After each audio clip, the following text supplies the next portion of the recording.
Pintura, ela é feita em camadas. Qualquer pintura, aquarela, lápis de cor, tal. Mas essa ilustração é uma ilustração que eu pintei básica, sim, que é a ilustração do Carmelo, parte 1. Tá toda pintada, eu escolhi essa, porque essa aqui tem a família, foi quando ele chegou. Você pode até ver que quando ele era bebezinho, o rostinho dele era maior, redondinho, né? Que as formas são bem mais redondas. E aqui eu mostrei para vocês que na primeira camada as cores primárias, depois eu fui fazendo o verde, as secundárias, porque é assim mesmo, as pinturas elas são feitas em camadas, seja em tinta, seja em lápis de cor. Aqui, por exemplo, nós temos duas cores, o preto, olha que interessante, às vezes fazia até umas rachuras assim, no papel, uns machucadinhos, vai formar um efeito bem bacana. Então, eu deixei aqui algumas coisas para falar para vocês. Aqui tá basicamente pintado, mas a gente pode melhorar essa pintura, tá? Livro de criança, basicamente a gente não precisa melhorar nada na pintura, já tá bom demais. Mas eu acho importante uma criança começar das coisas primárias, porque o cérebro, no meu pensar, porque eu sou artista desde sempre e comecei quando criança, então tudo que eu aprendi assim é incrível, mas foi guardado e uso até hoje. Essa base, aliás, a base das coisas da vida, ela é tudo. E a base, o que basicamente é uma base numa pintura? As coisas primárias é uma base.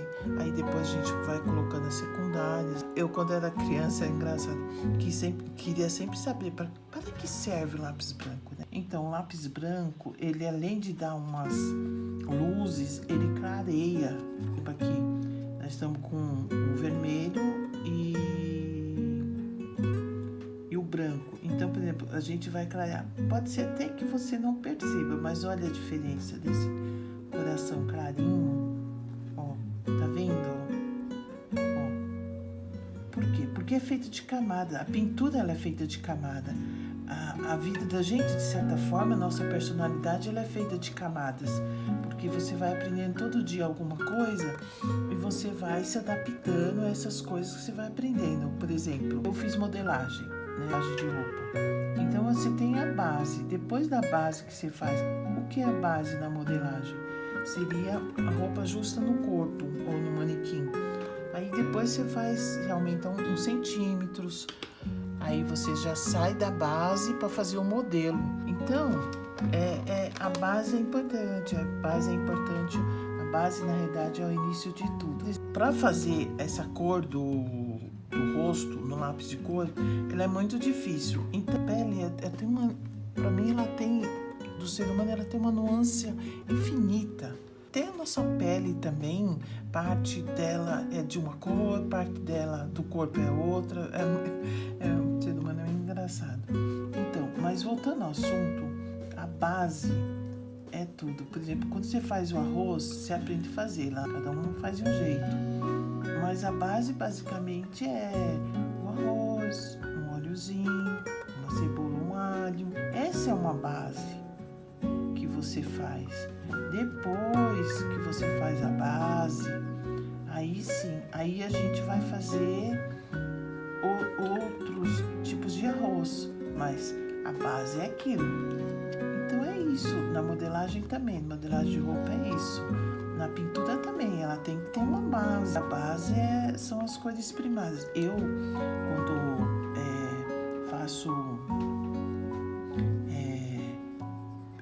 pintura assim para criança, eu evito colocar muitas cores. Então, eu gosto de colocar umas 6 cores. E dessas cores, trabalhar com essas 6 cores. E depois, aí eu penso se vou colocar mais, mas eu costumo repetir. O cérebro não confundir também com a cor, muita informação. Então, é assim que eu faço. E a base, por exemplo, se você tem um filho artista em casa, a base é uma coisa importante.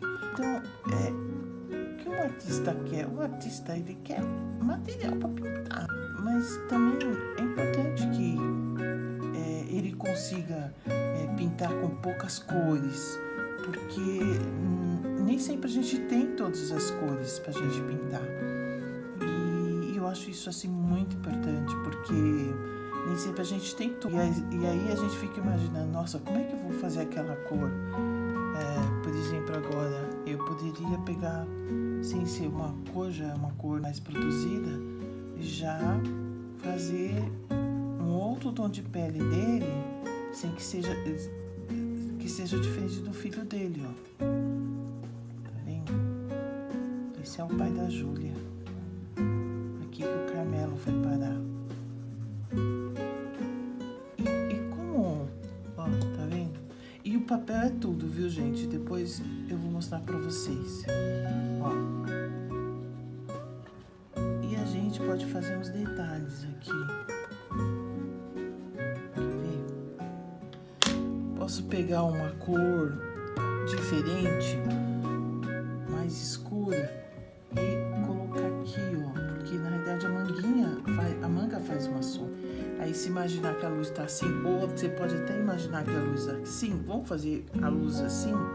Então, quer dizer, as pontas dos dedos poderiam ser mais escuras, tá vendo? E aí a gente pode clarear, parece que não faz sentido. Um branco aqui, olha só. Olha as manchas são tão bonitas. Olha que bonito que ficou. A gente pode usar também um esfuminho, às vezes, ó. Tá vendo? E também fazer uma luz, ó. Por exemplo, na ponta do dedo aqui, ó. Tá vendo? Aqui. No rosto, por exemplo, você pode, aqui geralmente a sombra bate. Deixa eu fazer uma pequena, geralmente o nariz ele tem uma sombra, ó. Então é que na realidade, né, isso aqui é um desenho infantil, mas vamos lá, ó, tá vendo? Aqui o pescoço, por exemplo, aqui, ó, também. Aqui o vestuário, ó, ele vai fazer uma sombra. E a gente pode clarear também algumas coisas, por exemplo, aqui perto do nariz, a gente pode fazer um pouquinho mais claro. Ah, mas errou, vamos passar de novo, só que bem devagar. Tá vendo? São esses detalhes. Tem o cabelo dela também, que a gente pode pegar. Aí eu já vou pegar umas cores. Vou pegar aqui um marrom mais escuro. Ó. E a gente pode escurecer, porque cada vez que o cabelo cai de um lado, a gente pode imaginar que a luz tá, ó. Tá vendo? Aí veio aqui, aí ele vai. Cada camada que cai, ele cai sobre a outra, né? E aqui.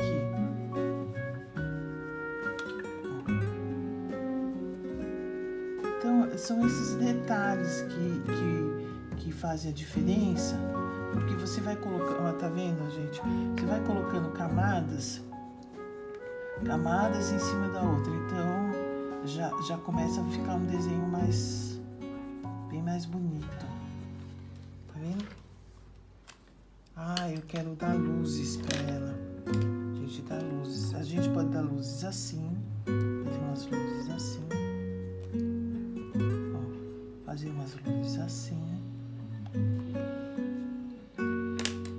Ou a gente pode deixar o desenho assim também. Se tiver alguma mamãe me escutando que tem filho artista, de repente pode mudar, pode explicar para ele como colorir. Mas primeiro tem que deixar o filho entender as coisas. Primeiro ele entende, dá só o lápis para ele, sabe que ele vai se virar também. Gente, essas imperfeições que aparecem assim, que parecem imperfeição, mas tão bonito, ó. Vou colocar uma sombra aqui, porque faz sombra mesmo. O objeto que tá colado, bordado, geralmente ele sempre faz uma sombra. Então essas imperfeições que ficam na pintura também é uma coisa que fica bonita e dá um charme. Não é? Lápis de cor é importante também. Se o papel ele é liso ou se ele é áspero, vai dando outro efeito. E é como se o papel, numa pintura, fizesse uma simbiose com o material que você está usando para pintar. Então é muito importante isso. Vou colocar uma sombra aqui no cabelo da Júlia. Aqui ela tá de costa, mas na parte 2 a Júlia já começa a aparecer mais, que é o aniversário dela. Ó, já dei spoiler aqui, né? Ó, aqui também pode ir uma sombrinha. E assim a gente vai fazer uma sombra. Olha aqui, como imaginar que aqui, ó, a gente pode fazer uma sombra. Olha que diferença, né? Detalhe. A pintura, ela poderia ter parado lá, desse jeito, quando eu comecei a falar, eu vou fazer os detalhes. Tava ótima já, não preciso mais nada. Lógico que acertar é fantástico, né? Mas o erro... mas aquele erro que eu fiz aquele dia lá me levou a saber que dá para usar um lápis preto como sombra. Porque às vezes a gente precisa ter os materiais e às vezes não tem material. Às vezes o lápis quebrou, às vezes você perdeu, e aí você precisa entregar um serviço ou finalizar um serviço, porque artista tem isso.